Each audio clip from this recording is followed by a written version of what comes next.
புதுச்சேரியில் தேர்தல் வாக்குப்பதிவு விறுவிறுப்புடன் நடந்து வரும் நிலையில் ராஜ்பவன் தொகுதி வாக்குச்சாவடி அலுவலர் யுவராஜிடம் எமது முதன்மை செய்தியாளர் பிரவீன்குமார் நடத்திய நேர்காணலை பார்க்கலாம். வாக்குப்பதிவுக்கான ஏற்பாடுகள்லாம் எந்த அளவுக்கு செய்யப்பட்டிருக்கிறது, வாக்காளர்கள் வருகை என்பது எந்த அளவுக்கு இருக்கு? இந்த பூத்தை பொறுத்த வரைக்கும் 14/1 ராஜ்பவன் கான்ஸ்டிடியூன்சியில் அமைஞ்சிருக்கிற இந்த பூத்து வந்து காலையிலே அதிகமான வாக்காளர்கள் இங்கே கூடியிருக்கிறதுக்கு எப்பயுமே யூஸ்வலாக நடக்கக்கூடிய விஷயம். இந்த போலிங் ஸ்டேஷன்ஸை நம்ம யூனிக் போலிங் ஸ்டேஷன், அதாவது தனித்துவமான வாக்குச்சாவடின்னு சொல்லிட்டு இதை செய்ய சொல்லியிருக்கிறாங்க. அதனால இந்த ஏற்பாடு என்னன்னாக்கா, இந்த பக்கம் ஒரு 45 சேர், அந்த பக்கம் ஒரு 45 சேர் போட்டு எல்லாருமே வயசானவங்க அதிகமாக இருக்கிறாங்க, அவங்களுக்கு எந்த கஷ்டமும் இருக்கக்கூடாதுன்றதுக்காக நம்ம இந்த ஏற்பாடு செஞ்சிருக்கிறோம்.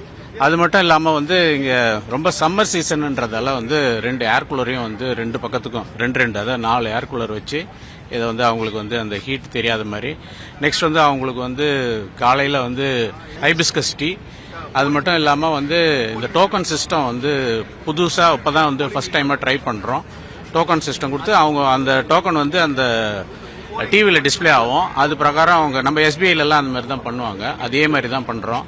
அது மட்டும் இல்லாமல் ஒரு ரோபோட் பார்க்கறதுக்கு ஒரு ஐ கேச்சிங்காக இருக்கிறதுக்காக ரோபோட்டும் வச்சு அது கையில் ஒரு ட்ரே கொடுத்து அதில் வரவேற்கிற மாதிரி அதுலேயும் டைலாக்ஸ் எல்லாமே போட்டு வச்சிருக்கிறோம். ஒரு கம்ஃபர்டபுளான ஜோனாக இருக்கிறோம். நின்று வாக்கு பதிவு பண்ணுறது கஷ்டமான விஷயம். அதனால் எல்லாரையும் உட்கார வச்சு ஒரு கம்ஃபர்டபுளாக பண்ணுறதுக்காக. அது மட்டும் இல்லாமல் ஈவினிங் அவங்களுக்கு ஸ்நாக்ஸும் ஏற்பாடு பண்ணிடுறோம். நவதானிய சுண்டல் ப்ளஸ் கொழுக்கட்டை அதுவும் செஞ்சு சொல்லியிருக்கிறோம்.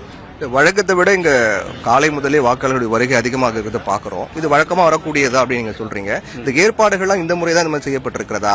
நேரம் சிலத்துல வெயிலின் தாக்கம் அதிகமா இருக்கும், அப்போ வாக்காளருடைய வருகை எப்படி இருக்கும்? அவங்களை வரவேற்க என்ன ஏற்பாடு?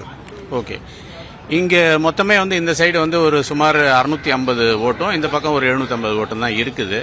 காலையிலே வாக்குப்பதிவு முடிச்சுட்டு அந்த ட்ரெண்ட்ல தான் இருக்கிறாங்க எல்லாருமே. ஒரு 10 மணி போல ரொம்ப கம்மியாக தான் இருப்பாங்கன்னு வச்சுக்கோங்களேன். எந்த பீக் ஹவரில் எத்தனை பேர் வந்தாலும் அகாமடேட் பண்ணி அவங்கள நிற்காம பண்ணுறது தான் எங்களுடைய ஒரு குறிக்கோள். நீங்கள் இதுவே ஒரு 12 மணி 11 மணிக்கு வந்தீங்கன்னாக்கா இது கொஞ்சம் காலியாக தான் இருக்கும். ஒரு 20% 25% தான் சீட் ஃபில் ஆகிருக்கும்.